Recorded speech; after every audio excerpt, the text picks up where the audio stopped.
Good morning friends, welcome back to my channel. তো সকালবেলা দেখো ঘুম থেকে উঠে পড়েছি, আর উঠে দেখো ঘুমে আমি এখন হাই তুলছি, মানে এখনও আমার ঘুম কাটেনি। তো ঘুম থেকে উঠে দেখো ঘরের লাইটটা জ্বালালাম, কারণ ঘরে তো রোজ ডিম লাইট জ্বালিয়ে শুই, তো সেই জন্য ঘরের লাইট জ্বালালাম। আর ওদিকে মা তো অনেকটা ভোরেই ওঠে, তো মা ঘুম থেকে উঠে ওই পাশের ঘরে শুয়ে থাকে, তারপর বারান্দার দাঁড়িয়ে লোকজন দেখে, এগুলো করে। আর আমি আর ছেলে তো উঠি না, তো আমি আর ছেলে পরেই উঠি। তো ছেলেও উঠে পড়েছে এখন, তো ছেলে বাইরে একটু মানে দাঁত মাজবে, ফ্রেশ হবে, মুখ টুক ধোবে। তো আমি ভাবলাম তাহলে এই ফাঁকে বিছানাটা তুলে নিই। তো সকালবেলা উঠে আগে বাসি বিছানাটা তুলে নিচ্ছি, তো তুলে নিয়ে তারপর আমি ফ্রেশ হব, তারপর নিচে যাবো, চা টা করবো, যেটা করি আর কি রোজকার মতো। আর সকালবেলা না মানে কি বলবো, ঘুম থেকে ফার্স্টে উঠলে না মানে শরীর টরীর না কিরকম অকেজো টাইপের হয়ে থাকে।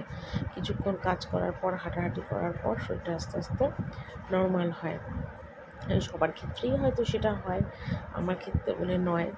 তো আমার তো প্রচণ্ড সকালবেলা ঘুমের ঝিমানি আসে, মানে অন্তত ঘন্টাখানেক লাগে আমার ঘুমের ঝিমানি কাটতে। চা টা খাই, তারপর শরীরটা একটু ঠিকঠাক হয়। তো এই আর কি। তো এই কথা বলতে বলতে দেখো তোমাদের সাথে কথা বলতে বলতে কিন্তু আমার বিছনাটা তোলা হয়ে গেল। তবে চাদরটা চাদর এখন তুলবো না, চাদর পরে তুলবো। আর গায়ে বৃষ্টি হয়েছে কদিন, মানে আগের দিন রাতে না খুব বৃষ্টি হয়েছিল, তো সেই জন্য না গায়ে একটু চাদর দিয়ে শুয়েছিলাম। মাও চাদর দিয়েছিল, আমি আর ছেলেও গায়ে চাদর দিয়ে শুয়েছি, বেশ ঠান্ডা ঠান্ডা লাগছিলো। আর এমনি তো বৃষ্টি হলে ওয়েদারটা ঠান্ডা হয়েই যায়। তো দেখো বিছানাটা আমার তোলা হয়ে গেল। তো ফ্রেশ হয়ে নাইটি টাইটি ছেড়ে ফেললাম, বাসি নাইটি ছাড়া হয়ে গেল। তো ছেড়ে নিয়ে এখন দেখো আগের দিন জামা কাপড় যে কেচেছিলাম বারান্দায় সমস্ত মেলা ছিল, তো সেগুলো সমস্ত আর কি তুলে নিলাম, শুকিয়ে গেছে। আর ছাদের গেটটাও না এখন খুলে দেবো। আর রোজ সকালে উঠে আমার ফার্স্ট কাজই থাকে সকালবেলা তিনতলায় এসে ছাদের গেট খোলা, কারণ ছাদের গেটটা না খুললে না হাওয়া বাতাস রোদ কোনোটাই আসে না। তো এটা বিকেলবেলা করে বন্ধ করে দেওয়া হয়, তো আবার সকালবেলা করে আমি ছাদের গেটটা প্রতিদিন খুলি। আর দেখো ছাদটা গেটটা খুলতে কীরকম আলোর মানে হলকা নিয়ে এলো মানে বারান্দার মধ্যে, মানে রোদটাও বেশ ভালোই উঠেছে আর গরমটাও বেশ আছে। এরপর দেখো আমি একটু দাঁত মাজবো, তো দাঁত মাজার জন্য পেস্ট ব্রাশ লাগিয়ে নিলাম। আর বাথরুমে দাঁত মাজতে পারতাম, কিন্তু বাথরুমে না ভালো লাগে না দাঁত মাজতে, মানে সকালবেলা একটু পায়চারি করবো, একটু হাঁটবো আর দাঁত মাজবো, বেশ ভালো লাগে। তো সেই জন্য বেশিরভাগই না আমি ছাদেই সবসময় দাঁতটা মাজি। তো এখন ছাদেই দাঁতটা মেজে নিলাম। রোদ আছে, আছে বলতে কি মানে খুব যে গরম লাগছে সেটা না, যেহেতু কালকে একটু বৃষ্টি হয়েছিলো, ওই জন্য রোদের তেজটা একটু কম আছে। তো নিচে সোজা চলে এসেছি, এসে চা টা করা হয়ে গেছে, লিকার চা, দুধ চা, যথারীতি চাও আমার খাওয়া হয়ে গেছে। খেয়ে টেয়ে আমি ইন্ডাকশন ওভেনে ভাত বসিয়ে দিয়েছি। আর এদিকে দেখো পাস্তা করছি তোমাদের দাদা ভাইয়ের জন্যে। তো পাস্তাটার জন্য একটু গাজর, বিন, ক্যাপসিকাম যেরকম নর্মাল করি ঠিক সেইভাবেই করছি, মানে এরকমই খায়, আমি এরকমই করি। একটুখানি পাস্তা মশলা দিয়ে ব্যাস নাড়াচাড়া, মানে এলোমেলো পাস্তা যেটাকে বলে, মানে মানে এরকম পাস্তা কেউ খায় না হয়তো, মানে আমি মনে হয় এরকম করি আমার বরের জন্যে এরকম পাস্তা। তো এরমভাবেই পাস্তাটা বানিয়ে দিলাম। আর তোমরা তো জানো তোমাদের দাদাভাই এরমভাবেই পাস্তা খেতে বেশ ভালোবাসে। তো তোমাদের দাদাভাই বাজার থেকে মাছ নিয়ে এসে দেখো কাতলা মাছ, আর কাতলা মাছটা ভালো করে গরম জল দিয়ে ধুয়ে নুন হলুদ মাখিয়ে নিয়েছি। আর এখানে দেখো আলুটাও কেটে নিয়েছি মাছের ঝোলটা করবো বলে। আর কড়াইতে সর্ষের তেল দিয়ে তেলটা বেশ ভালো করে গরম করে দেখো মাছগুলো ছেড়ে দিচ্ছি। তো আগে না ফার্স্ট মাছের ঝোলটাই করবো। আর ইন্ডাকশন ওভেনে না ডাল বসিয়ে দিয়েছি, ভাত হয়ে গেছে। আর সবসময় গ্যাসেই আমি মাছটা করি, কারণ ইন্ডাকশন ওভেনে না ননস্টিকি ফ্রাই প্যানটা না আমার নেই, তো সেই জন্য আমাকে কড়াইতে গ্যাসেই মানে রান্নাটা করতে হয় মাছের ঝোল। একটু পাঁচ তরকারি করবো, তো তার জন্য দেখো এখানে সমস্ত তরকারিতে বেগুন, পটল, কুমড়ো, আলু, মিষ্টি আলু, ক্যাপসিকাম সব কেটে পাঁচফোড়ন, শুকনো লঙ্কা দিয়ে সাম্বা দিয়েছি। আর এখানে দেখো সজনে ডাঁটা দেবো, সজনে ডাঁটাটা নুন দিয়ে একটু সিদ্ধ বসিয়েছি। কেন বলো তো সজনে ডাঁটাটা সিদ্ধ করছি, কারণ হলো অনেক সময় না সজনে ডাঁটা তিতো হয়, আর তিতো হলে তরকারির মধ্যে দিলে সজনে ডাঁটার জন্য তরকারিটা পুরো তিতো হয়ে বাজে হবে খেতে। তো এই জন্য একটুখানি নুন দিয়ে সিদ্ধ করে নিচ্ছি। তারপরে এটা নামানোর আগে আগে 10-15 মিনিট আগে দিয়ে দেবো। তো তরকারিটার মধ্যে আমি এখনও হলুদ দিইনি, দেবো নুন দিয়ে 5 সম্বাদ দিয়ে বসিয়ে দিয়েছি।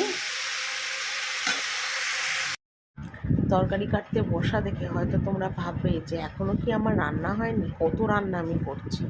এটা কিন্তু নয় একদমই। অ্যাকচুয়ালি আমার রান্না কিন্তু হয়ে গেছে। তো আমি রান্নার জন্য কিছুই এখন কাটছি না। তো ননদ বলেছিল যে কটা পটল ছুলে রাখিস, ওর মেয়েকে একটু তরকারি করে দেবে, তো সেই পটলটাই ছুলছি। আর এদিকে ছেলেকে একটু বিকেলবেলা ফ্রাইড রাইস করে দেবো, তো সেই জন্য একটু গাজর, বিন, ক্যাপসিকাম এগুলো সব কেটে গুছিয়ে রাখছি, যাতে আমার কী হয় বলো তো, মানে বিকেলবেলা যে ছেলের টিফিনটা করবো সেটা আমার তাড়াতাড়ি হয়ে যাবে। আর তাছাড়া সকাল দুপুরবেলা খেয়ে দিয়ে ওঠার পরে না আর শরীর চলে না। তো তখন ওই কেটে কুটে গুছিয়ে রাখা থাকলে কী হয়, বেশ সুবিধা হয়, মানে তাড়াতাড়ি করে হয়ে যায়। তো সেই জন্য আর কি এখন আমি এগুলো সমস্ত কেটে আর কি গুছিয়ে রাখছি। আর রান্না বান্না তো সবই হয়ে গেছে, তো করে লাস্টে এই কাজটা করছি। আর সত্যি কথা বলতে কি, রান্নাঘরে ঢুকলে না রান্নাঘর থেকে বেরোনো মুশকিল হয়ে যায়। একটার পর একটা কাজ চলেই আসে। যতই ভাবি রান্না শেষ হয়ে গেল উপরে চলে যাবো, কিন্তু আদৌ কিন্তু তা আমার হয় না। মানে একটার পর কাজ আসে, কোনটা করা হলো না, কোনটা করব, এইরকম করতে করতে আমার কাজ আর কি এগোয় না। তো এই আর কি, তো এখন আমি সমস্ত সবজিগুলো আর কি কেটে কুটে একদম গুছিয়ে রেডি করে যাবো, যাতে পরে আমার আর কি তাড়াতাড়ি হয়ে যায়। আর গরমটাও বেশ পড়েছে। আর এখন ঘড়িতে বাজে প্রায় 1:30 পৌনে 2 এরকম তো হবেই, কারণ আমার কিন্তু প্রতিদিনই এরকমই দেরি হয়। আর ভেবেছিলাম আজকে মানে একটু চাউমিন করে দেবো পেঁয়াজ টিয়াজ দিয়ে, তো চাউমিন আর করলাম না, ফ্রাইড রাইসটা করবো। আর ফ্রাইড রাইসের মধ্যে কিন্তু আমি পেঁয়াজটা দেবো, পেঁয়াজ কুচি দিলে ফ্রাইড রাইসটা খেতে বেশ ভালো হবে। তো অবশেষে কাজ যেন মনে হলো এবার শেষ হওয়ার দিকে। তো কাজ শেষ হওয়ার দিকে, তো এখন গ্যাস ট্যাসগুলো সমস্ত আর কি মুছে নিচ্ছি, যেরকম আমি আর কি রোজ মুছি এই আর কি। তো গ্যাস ট্যাস মুছে নিলে তাহলে আমার আপাতত রান্নাঘরের কাজটা কমপ্লিট হবে। আর তোমাদের কী কী রান্না করেছি সেটাও আমি একটু দেখিয়ে দেবো।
রান্না করেছি তোমাদের দেখিয়ে দিই। এটার মধ্যে দেখো রোজকার মতন ভাত, এখানে দেখো কালো জিরে, শুকনো লঙ্কা, কাঁচা লঙ্কা ফোড়ন দিয়ে মুসুরির ডাল।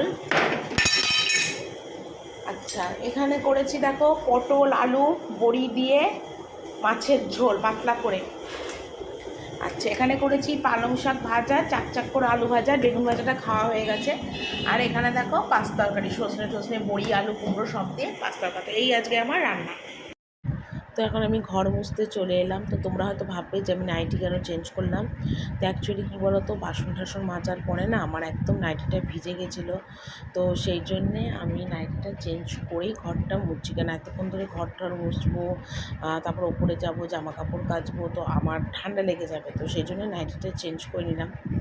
তো এরকম ছোটো নাইটি পরে না কাজ করতেও কিন্তু খুব সুবিধা হয়। বড় নাইটি কী হয়, কোমরে বেঁধে নিতে হয়, নয় মাটিতে লোটায় আর কি। কিন্তু আমার না এরকম নাইটি পরে কাজ করতে খুব সুবিধা হয়, কিন্তু এরকম নাইটি পরে তো আর ঘরে সারাদিন থাকা যায় না। তো সেই জন্য আমাকে মানে বড় নাইটি পরেই আর কি সমস্ত কাজ আর কি করতে হয়। কিন্তু আমার কিন্তু খুব সুবিধা হয় এরকম ধরনের নাইটি পরে কাজ করতে। কিন্তু সত্যি কথা বলতে কি, এরকম ধরনের নাইটি পরে তো কাজ করাটা সম্ভব না ঘরে। তো যাকে এখন মানে অগতির গতি, সেই জন্য আমাকে এই নাইটি পরে কাজ করতে হবে আর কি। তো দেখো কথাও বলছি আর তোমাদের সাথে ভিডিওটাও করে নিচ্ছি। তো এখন আমি ঘরটরগুলো সমস্ত মোছা কমপ্লিট করব, তারপর কিছু জামা কাপড় আছে সেগুলোকে কাচবো, তারপরে গিয়ে আমার একবেলার মতন আর কি কাজকর্ম সব শেষ হবে। তো মা একবার বলেছিল যে আমি ঘরগুলো মুছে দেবো, তো আমি মাকে বললাম না, তোমার মুছতে হবে না, তুমি বসো, আমি করে নিচ্ছি। আর মাকে দিয়ে কি কখনো ঘর মোছানো যায়, কোনো কাজ করে এমনি একটু জল করলো বা আমাকে কিছু একটু রান্নার কেটে কুটে দিল, সেটা আলাদা কথা। কিন্তু মাকে দিয়ে কি ঘর ঝাড়, ঘর মোছানো, কাপড় কাচানো এগুলো কি করানো যায় বলো? তো মা তবু বলেছিল, যেহেতু আমি একা হাতে এতগুলো কাজকর্ম সমস্ত সারছি, তো সেই হিসেবে মা আমাকে বলেছিল যে মানে মানে বিছনা টিছনাগুলো তুলবো কিনা, এই করবো কিনা। কিন্তু আমি মাকে দিয়ে না কোনো কাজ করাই না। যতই হোক মা কদিনের জন্য ঘুরতে এসছে, তাছাড়া মার মন মেজাজটাও ভালো নেই। তো সেই জন্যে আমি মাকে দিয়ে কিছুই করাচ্ছি না আপাতত। যতটা পারছি আমি সমস্ত করে নিচ্ছি। আর অনেকগুলো জামা কাপড় ছিল, তো সেগুলো সমস্ত আর কি এখন কেচে ধুয়ে নিচ্ছি। কেচে ধুয়ে নিয়ে তারপর আর কি সব মেলবো। আর বারান্দার দড়িতেই মেলবো, কারণ ছাদে যা রোদ, ওই রোদে গিয়ে আর জামা কাপড় মেলা সম্ভব নয়। তো সেই জন্য সমস্ত জামা কাপড়ই আমি বারান্দার দড়ি দিয়ে মেলে দেবো।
চান করে চলে এলাম। দেখো আজকে একটা অন্য নাইটি পরেছি। তোমরা সবাই বলেছো যে ব্লগ করার জন্য একটা নতুন ভালো নাইটি পরতে, নিউ নাইটি। তো দেখো সেই জন্য আমি একটা অন্য নাইটি পরেছি। তো আজকে চান করে উঠে নতুন নাইট অনেকদিন পরেছিলাম, কয়েকবার পরেছি শীতকালে। তো গরমকালে তো হাত কাটা নাইটি ছাড়া পরা যায় না। তো সেই জন্য এই নাইটিটা আজকে পরলাম। নাইটিটা কেমন হয়েছে অবশ্যই তোমরা কমেন্ট করে জানিও। আর রান্নার সময় বা কাজকর্ম করার সময় না কোনো ভালো নাইটি পরতে ভালো লাগে না, নষ্ট হয়ে যাবে। তো সেই জন্য চান টান করেই আমি একটু ভালো নাইটি পরি। চান টান করলাম, এবার সিঁদুর পরি, চুল আশ্রাই, তারপর তোমাদের সাথে আবার কথা বলবো। তো মাকে এখন খেতে দিলাম। মা এখন তরকারি দিয়ে খাচ্ছে আর মাছের ঝোল এই দিয়ে মা এখন খেতে বসে গেছে। রান্না ঠিক আছে মা? হ্যাঁ, রান্না ভালো হয়েছে। ঠিক আছে। বড়ি আলু দিয়ে মাছের ঝোল করেছি। বড়ি আলু দিয়ে মাছের ঝোল আর এই গরমে পাতলা ঝোলই ভালো লাগে। হালকা করেই করেছি। এখন আমিও যাই খেয়ে আসি, খিদে লেগে গেছে, 4টে বাজে। তো আমি খেয়ে দিয়ে ঘরে চলে এসেছি। আর খেয়ে দিয়ে এসে চুলটাও না ভেজা ছিল, তো চুলটা একটু ছেড়ে রেখেছিলাম। তো এখন ভাবলাম জামা কাপড়গুলো ভাঁজ করে নিই, কারণ অনেকগুলো জামা কাপড়ই আবার জমেছে। তো সেগুলো এখন ভাঁজ করে ফেলি, কারণ মানে আমি তো রোজ ভাঁজ করা এখন হচ্ছে না, দুদিন একদিন ছাড়া ছাড়াই জামা কাপড় সমস্ত ভাঁজ করছি। আর খাটের মধ্যে ছেলে আর মা শুয়ে আছে, তো মার সাথে একটু কথাও বলছিলাম, টিভিও চলছে দেখছিলাম, আর এদিকে কাজগুলো করে নিচ্ছিলাম। আর এমনিতে ঘর আমার রোজ মোছা হয়, ঘর পরিষ্কার, তো সেই জন্য ভাবলাম মেঝেতে রেখেই জামা কাপড়গুলো ভাঁজ করি। কদিন রাখবো বলো? তো যাকে মা বলেছিল ভাঁজ করে দিয়ে, আমি বললাম না মা তোমাকে ভাঁজ করতে হবে না, আমি করবো আর কি ভাঁজ। তো এখন বিকেল ঘড়িতে প্রায় বাজে 4:30-5টা। ছেলেকে তো একটু ফ্রাইড রাইস করে দিয়েছি, ছেলে খাচ্ছে আর টিভি দেখছে। তো আমি বললাম এই ফাঁকে তাহলে আমি নিচে বসে বসে জামা কাপড়গুলো ভাঁজ করে নিই, এই আর কি ভাঁজ করছি।